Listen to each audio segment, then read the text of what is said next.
The surge of emotion is going to storm you every day. Some disappointment, some hurt. The only way I know of to face it is to prepare this heart first thing in the morning before you face the day, and let His language come to your heart before you do anything else. The Christian walk is a relationship with God. So what does it mean when we don't feel our faith? Does that mean God is distant, or that perhaps He doesn't care? Does it mean Christianity is false? Join us this week on Just Thinking and find out as we hear from author and apologist Ravi Zacharias.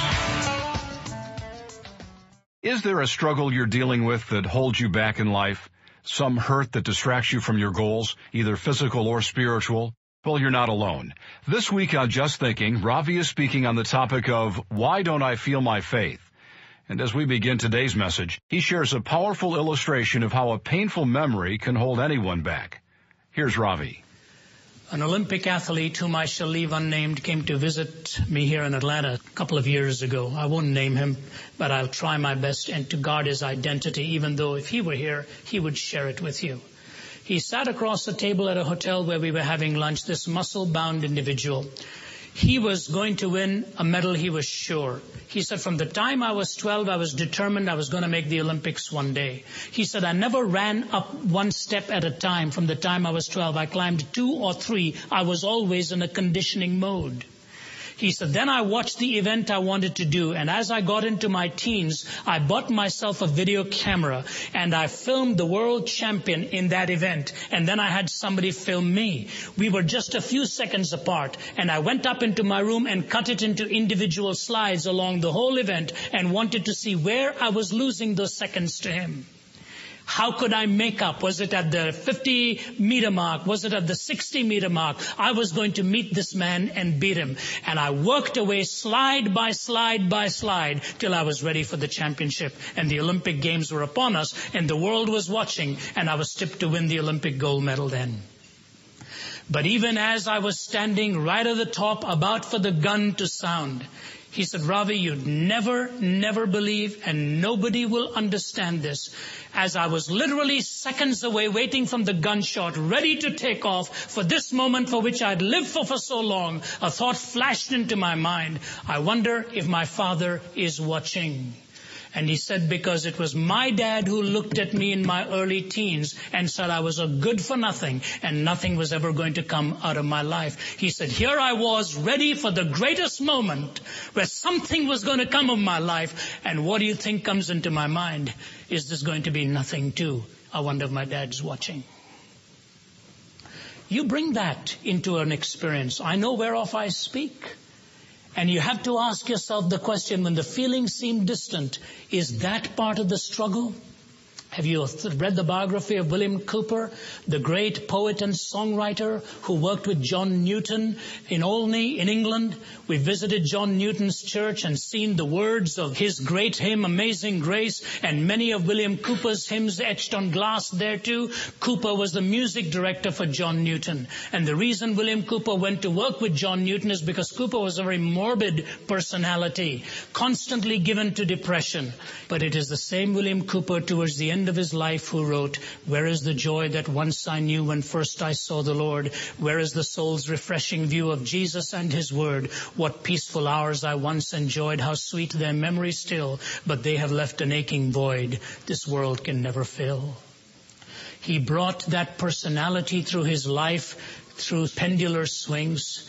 There's a second question. What indisciplines did we bring into our Christian experience? What indisciplines? May I say that here the answers begin to unfold. Having taught at a graduate level for some years and working closely in the academic world for many years now, and having observed my own life, I have noticed that those who are separating in lines of accomplishment are often not those in capability, but those in discipline. Those who have known to apply themselves, buy up the time, redeem the time, take up the hours, and make them to be constructive. What disciplines did we bring in? Thirdly and importantly, what wrong idea of God did we bring into this relationship? I look at Peter, the apostle. When Jesus talked about the cross, Peter said, "You're not heading that way, Lord. That is not going to be your destiny." And I remind you that so many of us have this idea of God, that there is going to be nothing beyond the joy, nothing beyond the delight as soon as we make that commitment.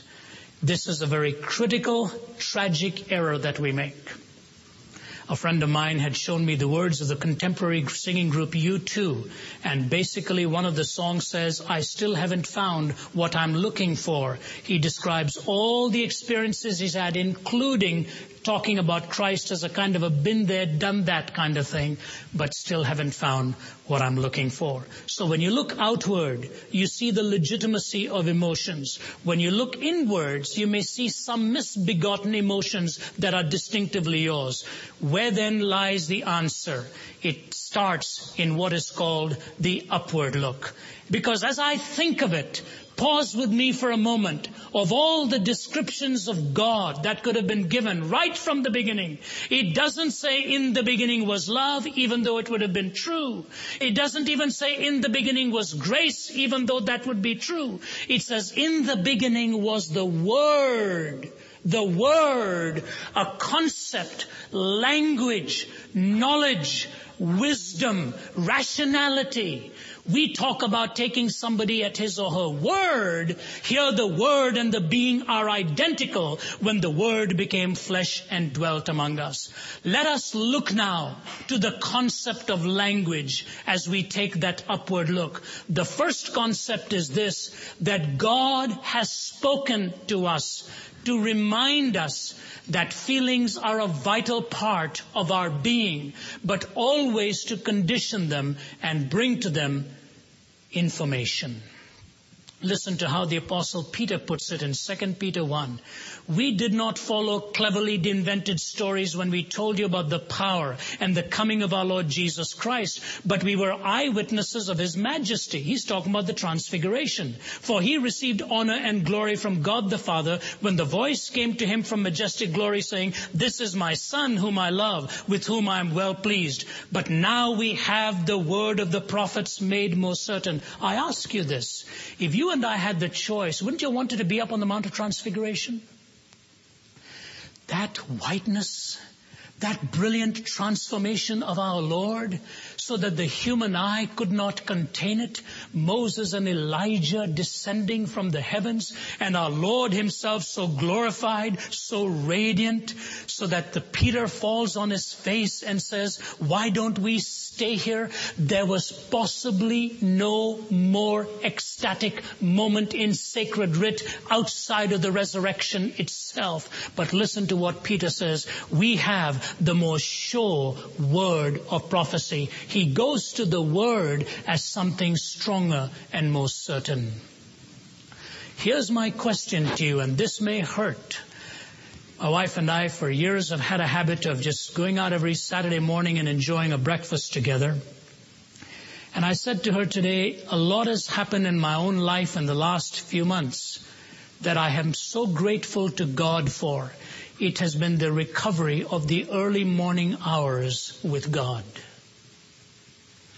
I know not everybody likes the early morning hours, and I don't like them either. But let me tell you something. The surge of emotion is going to storm you every day. Some disappointment, some hurt, some heartbreak, some conflict, some argument probably, some struggle. The only way I know of to face it is to prepare this heart first thing in the morning before you face the day, and let His language come to your heart before you do anything else. When I get into that study in the morning about 6:30 downstairs in my study, I say this with God as my witness, that next 1.5 to 2 hours are the hours I enjoy the most every day. I have paced the floor, I have heard from my Lord, I have read His Word, and I've come to the conclusion, with all of the years I have been a believer, the days that have gone best for me are the days where I've heard from Him first. Early will I seek Thee, says the psalmist. My dear friend, if you ever want to know the victory over feelings, try this. Go early and seek him so that he prepares that conditioning, that heart of yours and conditions. You don't do that and the emotions will knock you over by the middle of the day.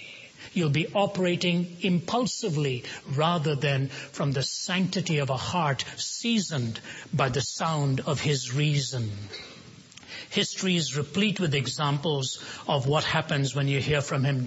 Think of Luther himself as he was on his knees walking up the Lateran staircase in Rome, seeking absolution when one verse struck him. One verse, the just shall live by faith. Why am I doing this? The just shall live by faith. Comes to us in the book of Habakkuk, repeated to us in the book of Romans, the greatest of the European churches, repeated for us in the book of Galatians, the greatest of the Asian churches, repeated for us in the book of Hebrews, the greatest of the Hebrew churches, as it were.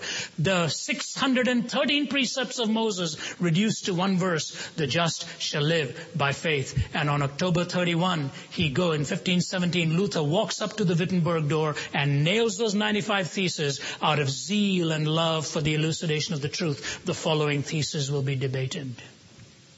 You know what happened in Dostoevsky's life?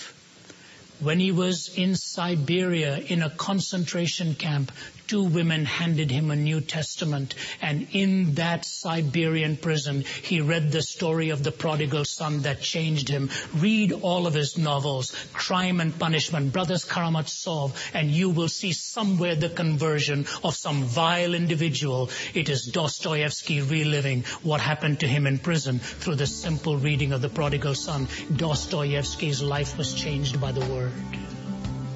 Seek him early, because feelings will betray you. It is information that will carry you. It is the language of God to your heart and to mine.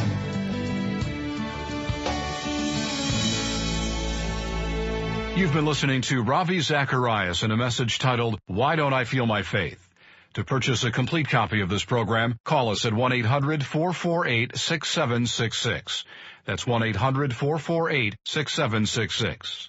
Or you can order online at rzim.org, where you can purchase Ravi's newest book titled, Why Jesus? Rediscovering His Truth in an Age of Mass-Marketed Spirituality. Find out more at rzim.org. Just Thinking is a listener-supported radio ministry and is furnished by Ravi Zacharias International Ministries. To send us any questions or comments by mail or to make a donation, write to RZIM, Post Office Box 921-939, Norcross, Georgia, 30010. I'm Bob Dittmer. Join us again tomorrow as Ravi Zacharias continues his message, Why Don't I Feel My Faith? Until then, keep thinking.